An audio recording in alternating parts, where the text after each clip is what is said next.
30% of like new businesses fail because of burnout being the major factor.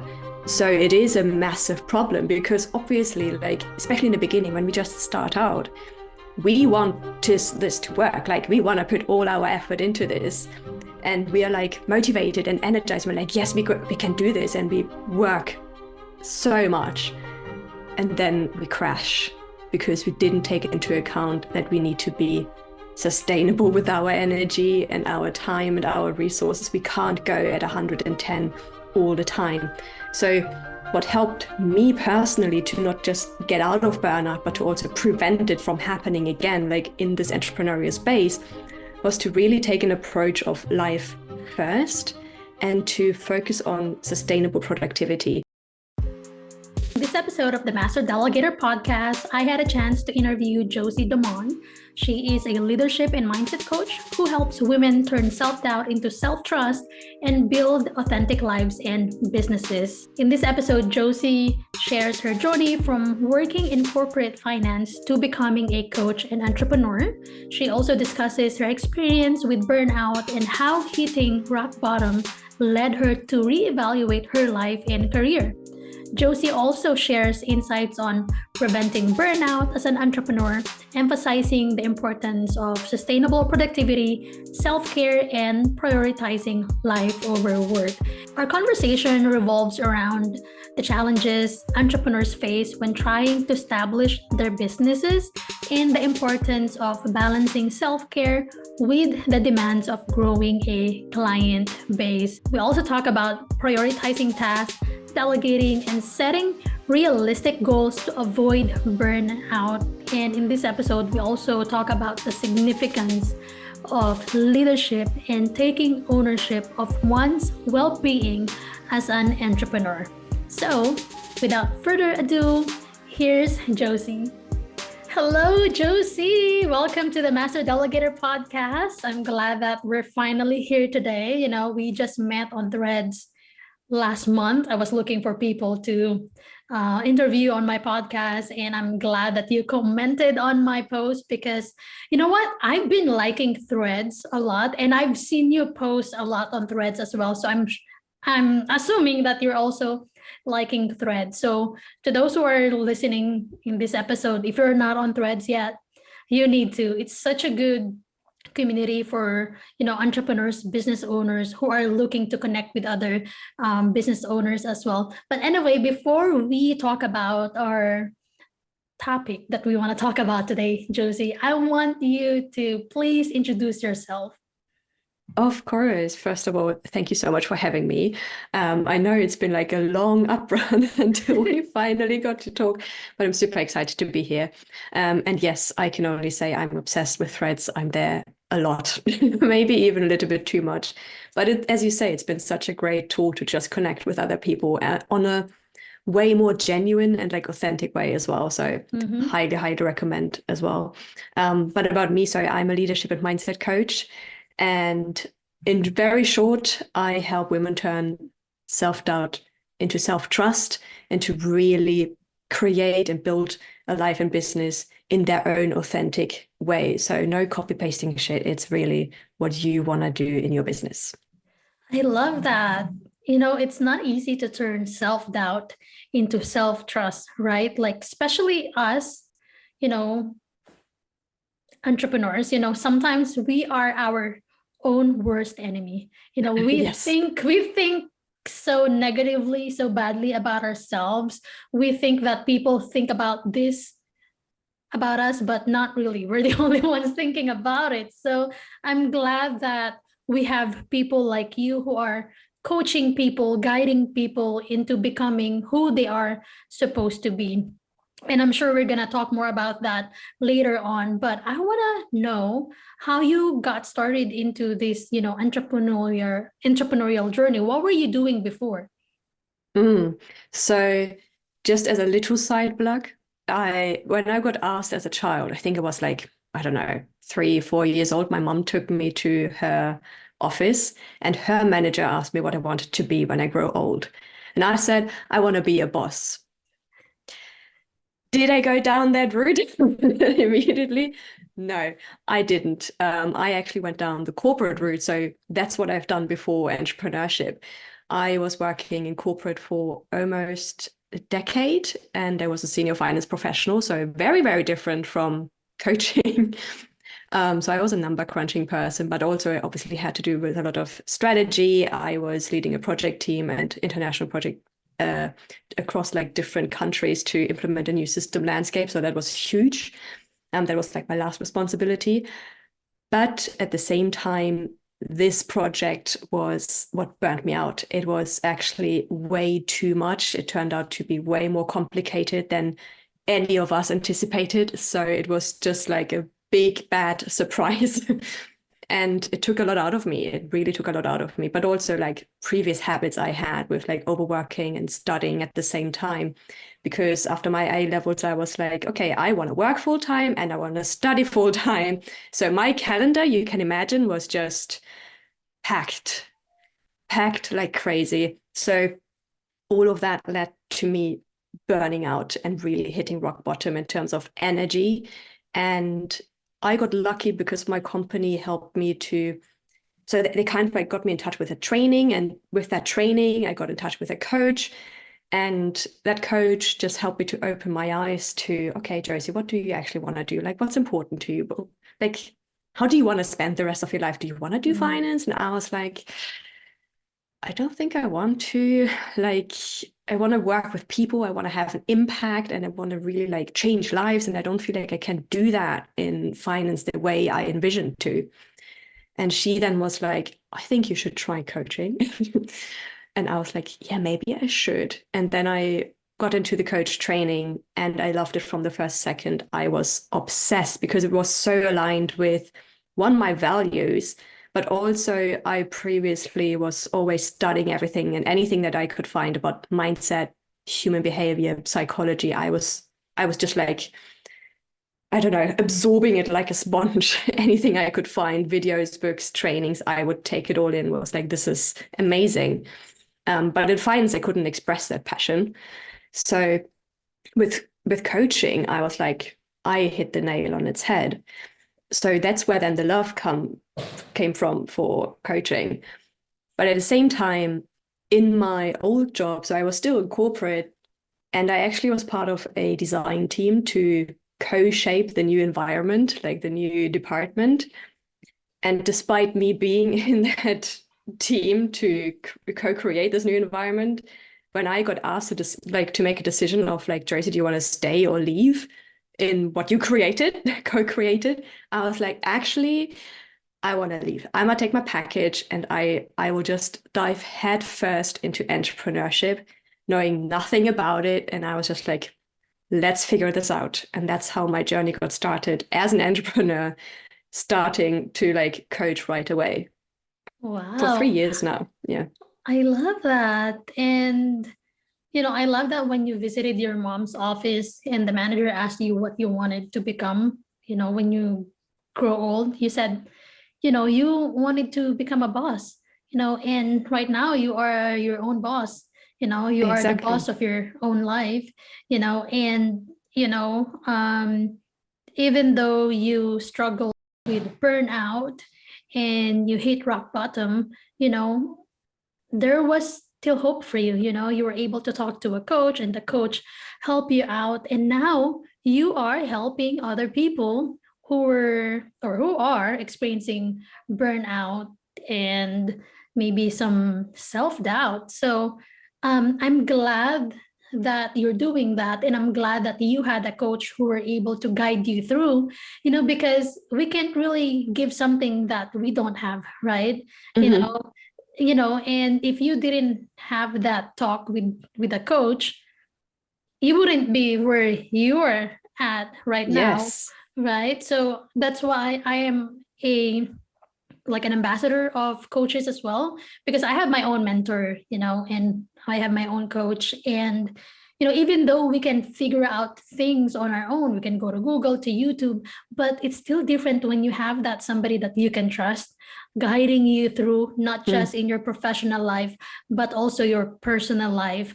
And so I want to talk about burnout a little bit, because most entrepreneurs, including me, one reason why I also left corporate was because I didn't have freedom and flexibility, in terms of my schedule, in terms of what I wanted to do, right? And if you're not passionate about what you're doing, and if you don't believe in it, sooner or later you will experience burnout. And burnout is something that is not only for people who work in corporate, right? That is something that us entrepreneurs can also experience. So since you've experienced, burnout when you were in corporate, and now that you are an entrepreneur, you are a leadership and mindset coach, how are you making sure that you don't experience burnout now that you are your own boss? I love that. So it is so fascinating to me, actually, that if you are an entrepreneur, right, as you said, you love what you do, you're passionate about it. At the same time, you can work on your business 24/7. And there is actually a study, and I think a statistic that said like 30% of like new businesses fail because of burnout being the major factor. So it is a massive problem because obviously, like, especially in the beginning, when we just start out, we want this to work. Like, we want to put all our effort into this. And we are like motivated and energized. We're like, yes, we can do this. And we work so much. And then we crash because we didn't take into account that we need to be sustainable with our energy and our time and our resources. We can't go at 110 all the time. So what helped me personally to not just get out of burnout, but to also prevent it from happening again, like in this entrepreneurial space, was to really take an approach of life first and to focus on sustainable productivity, meaning I would look at how do I manage my time? How do I manage my energy? And to always make sure that I take care of myself first before I do anything else. And one of my favorite ways to kind of challenge lots of my clients is actually delete your calendar, delete everything that's in your calendar, whatever you put in there, delete it. And then literally schedule your life first. If you want to work out, schedule your workout. If you want to read, schedule when you read, and put those times in first, or when you have your lunch or your dinner, whatever it is, and then schedule your work around your life and not your life around your work. So this approach was what kept me going, and I know it will keep me going for as long as I want to, because I know I can trust I will always have this overflow energy, so I can show up as my best as well and deliver the best quality kind of work, which is something you can't when you are grinding on bare bones. So it's really, really important to have an eye on that and to look after yourself in the best way possible. I love that.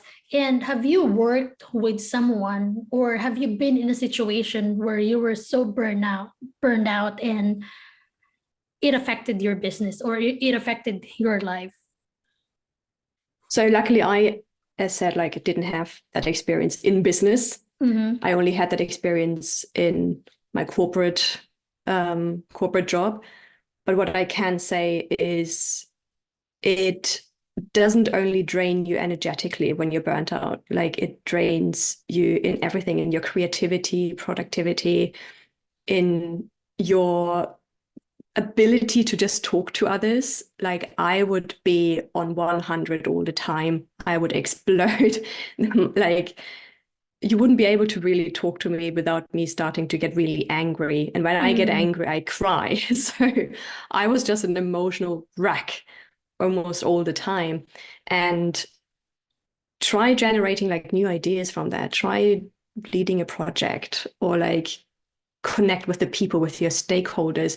I mean, that translates as an entrepreneur as well. Try connecting with your clients when you are in a state of, I can't do this anymore. Like, it's awful. But the problem is, because you're so stuck in this kind of mindset of, but I need to be able to cope with this. I need to be able to handle this. I need to get through this.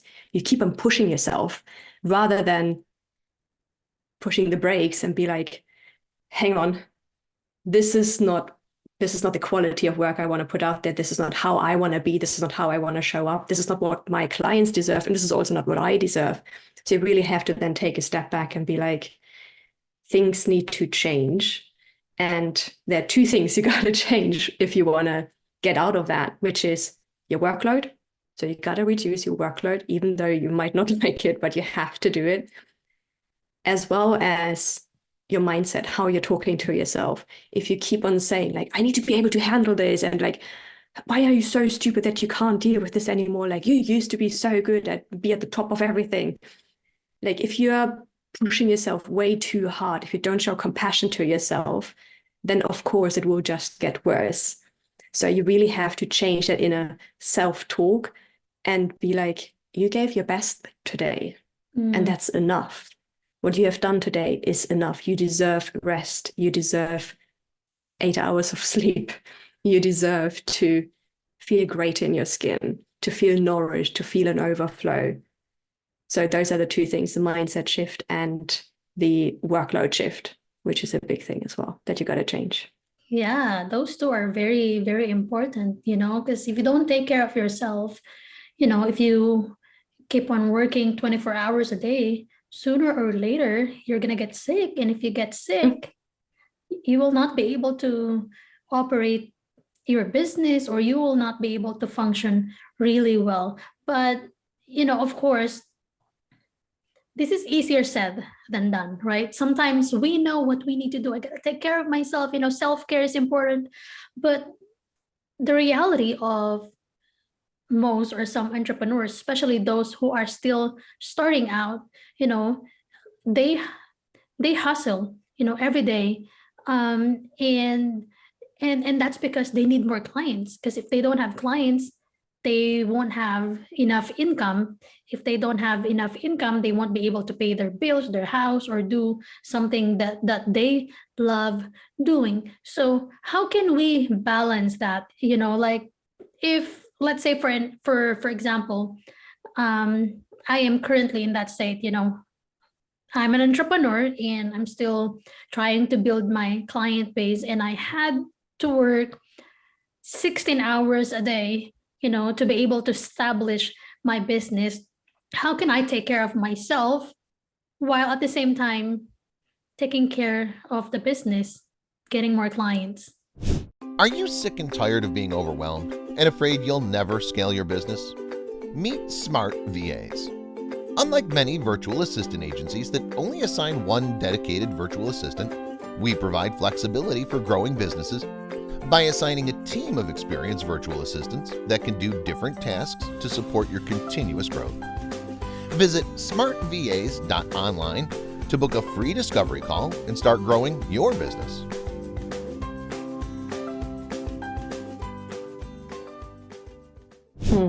The first thing I want to say here is that there's nothing wrong with short periods where you work longer, because that's how business is. Sometimes you work longer and that's okay. The importance is that you don't make it your normal to say like, okay, for 5 years in business, every single day I've been working 16 hours and now I'm not surprised that I'm burnt out. So that's where we don't want to get to. But short periods are totally fine. If you have a deadline, if you have a project, there's zero judgment. There's no judgment at all anyway. But especially in those situations, what I would challenge you to do is prioritize. Really get clear on what can you delete off your to-do list. Like, what is really not needed right now for you to do in order to show up for your clients or to get more clients? What can you delay? What is maybe not necessary for you to do today? What is something that future you can look at that is maybe then more important? And also, what can you delegate? What can you give to other people? Like, how can you make your own life easier? I'm very blessed. I have my boyfriend, for example. He's helping me with doing my creative assets. So he's doing like the posts and the reels and the covers, and he's also doing the podcast videos and stuff. I'm immensely grateful for that, because I wouldn't know where I would be without that support, right? And he's also helping with the planning and marketing. So delegating whatever you can is such a huge help.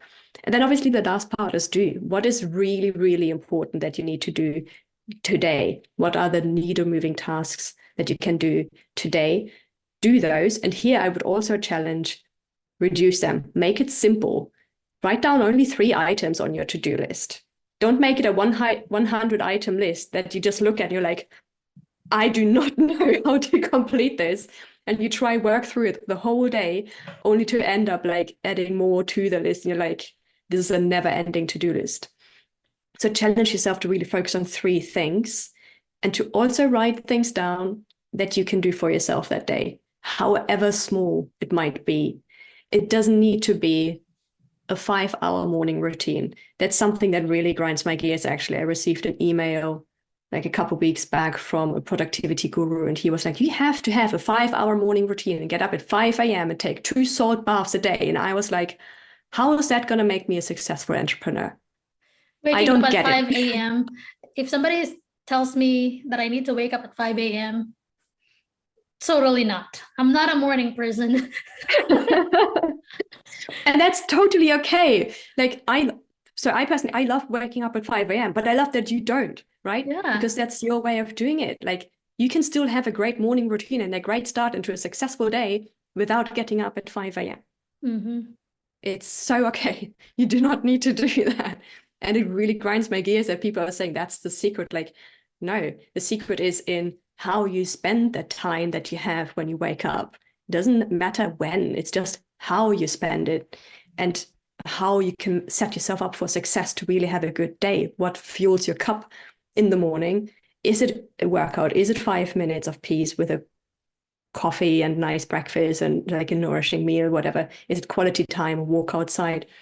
Do those things in your own timeline, set yourself up for success, get going with this simple to-do list that's not overwhelming, that's not 100 things long, and prioritize and really make it a priority too to take care of yourself. Mm-hmm. Like that's really something that needs to be changed. And I know it's easy to get into those 16 hours a day of work, but if you don't want to burn yourself out, you gotta plug in wherever you can those little nuggets, those little moments of, I'm gonna do a meditation, I'm gonna go outside on the balcony for 5 minutes to just breathe, to just be. So wherever you can, plug in those little refillers, basically, of your energy to keep on going.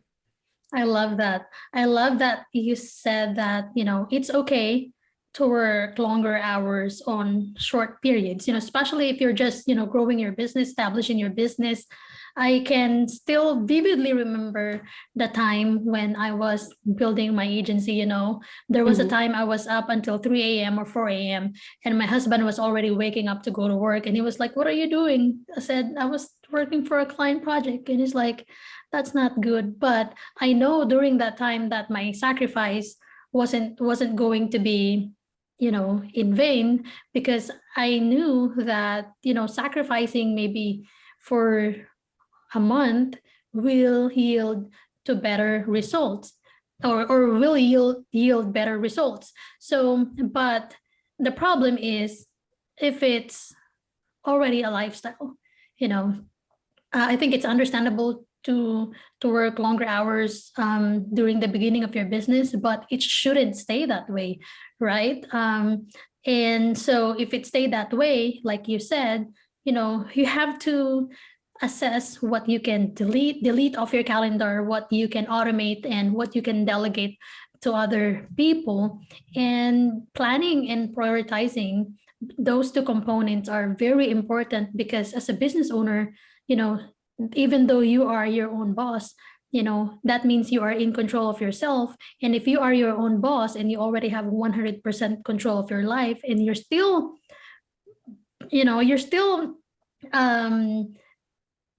tired with working in the business or on the business, that's not a good sign, because you have control of your life already. So you have to do something. And so I think most people,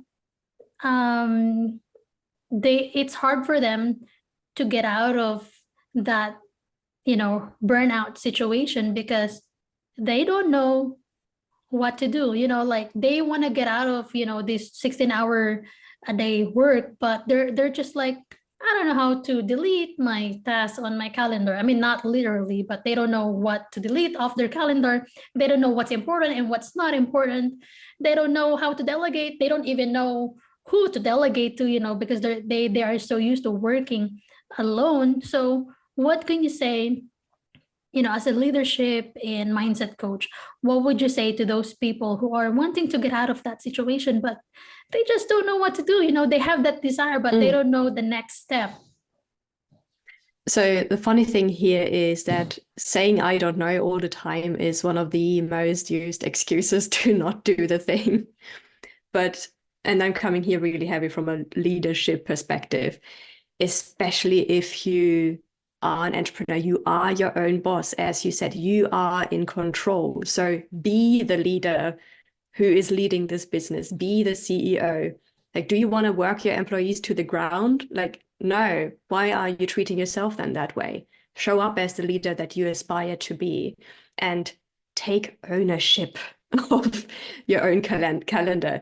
Take ownership of your life and your business, and take ownership of your well-being. Like, your well-being, your health is one of the key drivers of your business. If you don't have that, you cannot run a business. If you burn out to a degree where you cannot do anything anymore, nothing will be working. So you really have to make that conscious choice of, I do not want to go there. I need to make shifts. I need to approach things differently. That is leadership. And that will feel scary, and that will be like, but I don't know where to start at first. The thing is, you got to start somewhere. As a leader, you basically see the jungle in front of you and you're like, cool, we go that way. And you go in with your machete, you go through the jungle and hack away your path. That is leadership. But the more often you go down that path, the easier it will get for you. And that's also a metaphor you can use in habit building. Like right now, your habits are working 16 hours, working until 3 a.m., not taking any breaks, having your lunch at your desk, and just working. That's your automatic response. So to retrain that, you got to go into the jungle. You got to do what you haven't done before. And you got to go where you haven't been before. And you really have to be that leader who has that courage to be like, let's try out different things. Let's try out different ways of doing and also being. So you really gotta embrace experimenting here as well, and just be like, let's just play around for a little bit. Let's see what works for me. Let's try maybe clocking off an hour earlier or later. Let's really focus on just having lunch away from a desk, starting with little things here and there, and then just see what works for you. And the more you do it, again, the easier it will be for you to do it again, because you might also see like, oh, this is actually not that bad. It's not that hard. Like, this works for me, so let's do it again. This feels great. And your body will have the same response, because your body will be like, oh, hang on, this feels actually really good. And your brain also will be like, hey, we can do this. Like, we can actually do things differently. We don't have to do it this way, how we did it before with overworking all the time. We can actually take a break and we still get things done if we just do it smarter and not just harder. And the more you do it, the more you create this new like neural pathway also in your brain to be like, this is the new path that we go. So it's really about you taking that leadership and ownership of, I am in control. I have a choice. I can go overwork, or I can go and try out different things, dare to play around with like some self-care habits and see it a bit more playful as well. Like, we don't need to be too serious about it. Just have fun with it. It doesn't need to be a 5-hour morning routine. Start with something small. The more often you do it, the easier it will become. But you have to make that conscious choice to take that first step. And that is leadership. I love that. And also, like, even if you have already taken that first step, and even if you already have that habit that you want to have as a routine on a daily basis, it's a continuous self-assessment, right? It doesn't mean that you figure out what you want to do today. It doesn't mean it's going to stay that way in the next 6 months or a year, because our business needs change all the time. right? And we're evolving as a human being, as an entrepreneur as well. So, but it's really important to take that next step. And after that next step, I mean, that first step, and then after that first step, there's going to be second, third, or you may want to go back to your first step, because you have to keep reassessing yourself so you won't stay stagnant. I love this conversation, Josie. Thank you so much for being here. As we wrap up, what is your favorite productivity hack? Ooh, my favorite productivity hack is to only write 3 things on my to-do list, but I already mentioned that. So the other one would be to batch. So to batch same tasks together. And to also eat the frog and do the nastiest thing in the morning. So whatever I like find fun the least, I would do first, and I would also batch it. So I would get all of that done in one day, in one go, and be like, cool, that's done for a week. And then I can focus on other things. I love so that. Those are like 3 in 1. I love that. Thank you so much for sharing that. All right, where can people find you online if they want to work with you as a leadership and mindset coach? So you can find me literally everywhere and anywhere with my name, Josie Dumont. On Instagram, it's Josie_Dumont, or my website is the same. Threads, I'm on Threads as well. Of course, we already mentioned that. LinkedIn and YouTube. And I also have a podcast myself, which is called Very Uncreative, the Josie Dumont podcast about leadership and mindset. I love it. I'm going to include those links in the show notes so people can reach out to you and can check out your podcast as well. But I appreciate your time today, Josie. Thank you so much for having me. This was really cool.